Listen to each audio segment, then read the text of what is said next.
आम्ही शेती करत होतो, पाटानं पाणी सोडत होतो. मग आम्हाला हळूहळू माहिती मिळाली, मीटिंगमध्ये आम्ही जात होतो. त्यानंतर मीटिंगमध्ये गेल्यानंतर आम्हाला माहिती पडलं की बाबा अटल भूजल योजनेविषयी आम्हाला माहिती पडली. त्यानंतर आम्ही प्रकरण केलं, आम्हाला ड्रीप मंजूर झालं, ठिबक सिंचन. त्यामुळे आम्ही मग ठिबक सिंचन हाताळलं.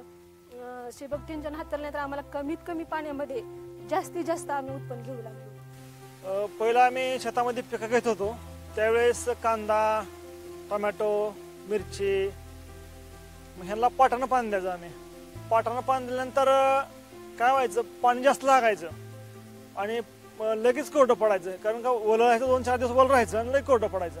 मग त्या पाण्यामुळे जास्त पाणी लागल्यामुळे पाणी कमी पडायचं आम्हाला. मग पुन्हा आपली ड्रीप जी आपण केली, त्याला भूजल योजनेतून आपल्याला ते ऑनलाईन आपण अर्ज केले आणि ते अर्ज केल्यानंतर आम्हाला ते ड्रीप मंजूर झाली. म्हणजे ते ड्रीप केली आणि त्यामुळे आम्हाला असा फायदा झाला की पाणी पण कमी लागायला लागलं आणि पीक चांगलं यायला लागलं.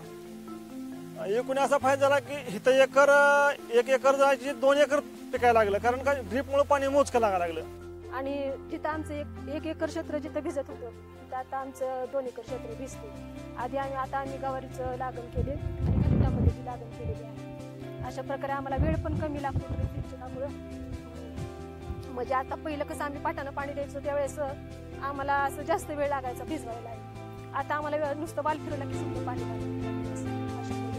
त्यामुळे आम्हाला ठिबक सिंचनाचा जास्तीत जास्त फायदा. आम्ही गेल्या 1.5 वर्षापूर्वी पेरूची बाग लावली.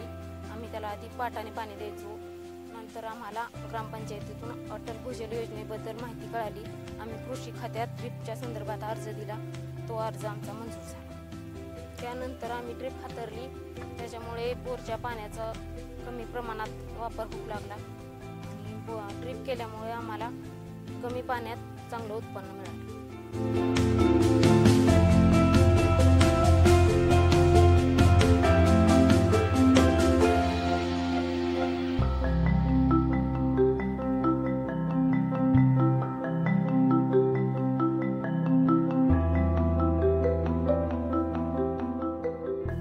आमच्याकडे सध्या 5 एकर शेतजमीन आहे.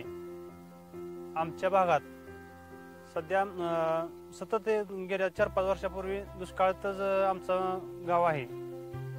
पावसाचं प्रमाण कमी असल्यामुळे आमच्या गावातील पिकाची कोणत्याही शाश्वती देता येत नाही. या अटल भूजल योजनेतून कृषी विभागाच्या माध्यमातून ड्रीप सबसिडी मधून मिळते असे समजले. त्यामुळे आम्ही फॉर्म भरला असता आम्हाला ड्रीप मंजूर झाली. मग आम्ही पूर्ण 3 एकराला 5 एकरापैकी 3 एकराला आम्ही ड्रीप केली. मग त्यामधून आम्ही आता तूर पीक हे केले आहे. सध्या पूर्वी काय व्हायचं, आमचं पाटपाण्याने आम्ही भिजवत असे. मग 5 एकरापैकी आम्हाला 10 गुंठ्यांनी आम्हाला भरणे होत असे.